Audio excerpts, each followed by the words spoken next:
Hey book besties, I hope you guys are having an awesome week. I am coming at you today with 4 different ways for you to get easy, cheap, or completely free ebooks because you know I want to help feed your book habit. So let's talk about it.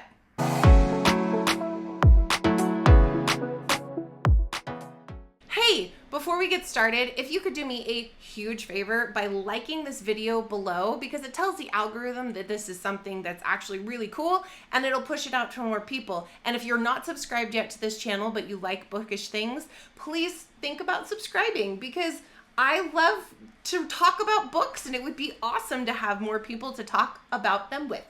For number 1 on our list today, I'm going to talk about something that is very, very useful and is highly underutilized in the bookish community. Now, there are some people that absolutely love it, and there's some people that just are kind of like weirded out by it, but that is your local library.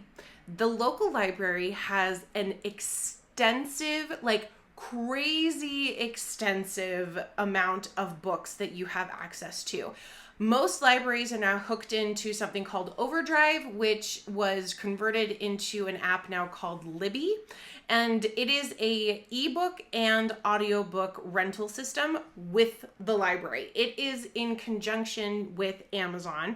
So a lot of their licenses and their books that they get are through Amazon, through the Libby app. So you are being able to rent books that you really like that the library has licenses for through the Kindle app so you can read it on your Kindle. Now, a lot of times they also have EPUB versions that you can sideload onto an e-reader or even onto your phone as a PDF document if you would like, and you can get the books that way.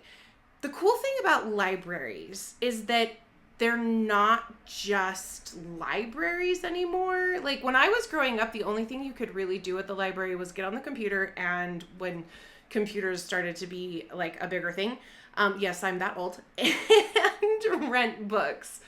Now libraries are a huge offering. Most libraries now have work as more of a community center than they do a strict book rental place. It's absolutely incredible. When I lived in Salt Lake City proper, there was a library there that had a crafters section, and it was literally a crafting dream. They had a glow forge, they had a Cricut, they had a hot press. They had 2 different heat presses actually. They had the hat press and the cut press. They had the ability to print out huge posters. There was even like a bike fixing station, and it had all of the tools that you would ever need to do bike stuff. Like, it was incredible. This was not a library. This was a community center. It was absolutely awesome. But I digress. So check out your local library. It should take you less than 10 minutes to get a library card with your local library. Most of the time, all you need is your ID and some type of proof of where you live. That could be a bill or a mortgage statement, or even at my local library, they would take an Amazon delivery, which I thought was kind of funny. But I just went into my orders and proved that they dropped it off at my house, and voila, I got a library card. You can also get library cards for your children as well. So if you have kiddos that really enjoy reading, they can get library cards underneath your account. You are financially responsible for it though. So if they rack up a whole bunch of fines, sorry, you're on the hook. So that's number 1, is your local library. As a side note, there are quite a few libraries available throughout the country that will offer free library cards to their libraries. I know at one point the Chicago Library was allowing that. You just had to put in your ID and then you got a library card. So check those out. There's one here in Utah called the Murray Library, and all you have to be is a resident of the state of Utah. So that's a really cool thing to check out as well. I personally have library cards to 4 different library systems because I moved around a lot, and in Salt Lake there is a county library system and a city library system. So it's kind of nice. Number 2 on our list is going to be Amazon.com. So number 2 on the list is going to be Amazon. Amazon.com has one of the most extensive catalog of books that you can get a hold of. These books are going to range from independent to New York Times bestsellers and everything in between, and they're normally reasonably priced. Here's how to figure out how to get free books on Amazon. Free books on Amazon are very easy to find. You just have to know how to find it.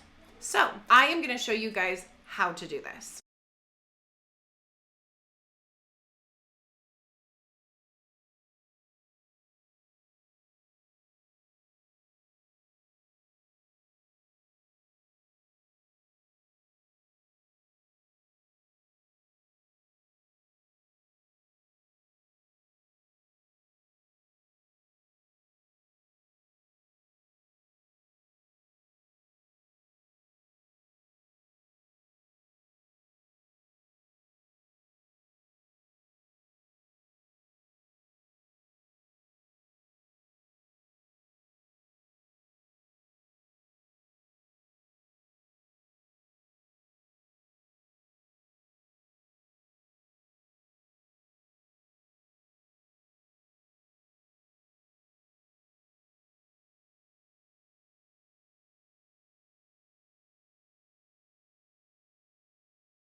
All right, now you know that's how you get free books on Amazon. This also includes free books on Barnes & Noble. If you want to go to Barnes & Noble, you can search it the exact same way and you'll be able to find all the books that are currently offered for free.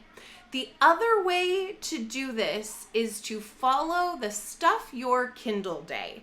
So even if you don't want to pay for books as ebooks on Amazon, but you still want to get the newer things that are coming out that Book Talk is talking about, a lot of times those books will go on free on Stuff Your Kindle Day. Now there's fantasy Stuff Your Kindle Day, romance, like contemporary romance Stuff Your Kindle Day, mystery thriller Stuff Your Kindle Day. That's kind of hard to say after a while. There is Stuff Your Kindle Day for almost every major genre. I absolutely love Stuff Your Kindle Day. I always end up purchasing like 20 to 30 books every time there's a Stuff Your Kindle for fantasy, and I absolutely love it. It's so much fun. You can get new authors, you can try out new series that you've never seen before or ones that people are talking about a lot. That is probably the best way to do this. Now the third way is a little cost. There's a little cost up front. This is the Kindle Unlimited app. Now Kindle Unlimited is a subscription base where you pay $10 a month and you get access to every single book in the Amazon system that is Kindle Unlimited, or KU. A lot of people in the Book Talk, Bookstagram, BookTube community will just say KU with the assumption that you know what they're talking about. Kindle Unlimited is a really great way to discover new independent authors on the Amazon system without having to pay an arm and a leg for every single book that you purchase. Now, Kindle Unlimited does pay its authors. I want to make sure you understand that. Every book that is on Kindle Unlimited gets paid per page. So if you're reading a book and you are really enjoying it, make sure you skip and turn every page because they get paid for every page. But a note of caution: if you have an author that you really, really love, and so you are going to go just skip as many pages as fast as you can so they get paid for that, They do have a software that will find you doing that because it's of how fast you're turning the pages, and the author will get penalized for it. So don't try to be helpful by doing something like that. Just read the books that you love and they will get paid for it through Kindle Unlimited. It's not just independent books that are on Kindle Unlimited. There are a lot of New York Times bestsellers. So if you have a book series that you're wanting to read and you might not have enough money to purchase the entire book series right now, you can check and see if it's on Kindle Unlimited and you can read the entire series for just a small price of $10 a month. I personally have Kindle Unlimited and I have had it for years. I absolutely love it. I really enjoy being able to read new authors' works and giving them a try without feeling committed to reading the entire book if you don't necessarily love it. So that is number 3. If you're somebody that really loves to read books before they come out and you really want to have that review and you enjoy writing reviews, I want you to check out NetGalley, NetGalley.com. NetGalley is a process that authors and publishers will put ARCs, or advanced reader copies of books, for people to read and then review, so that when the day comes that it's published, there are already reviews out there from reputable sources.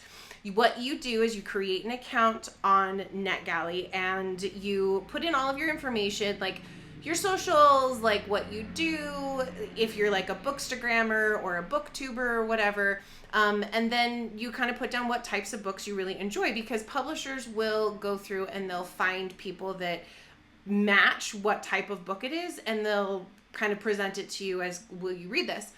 But most of the time, what you have to do is you have to kind of like apply to be a reader for a specific book. Like for me, I had to apply to read the new Patricia Briggs book that's coming out called Winter Storm.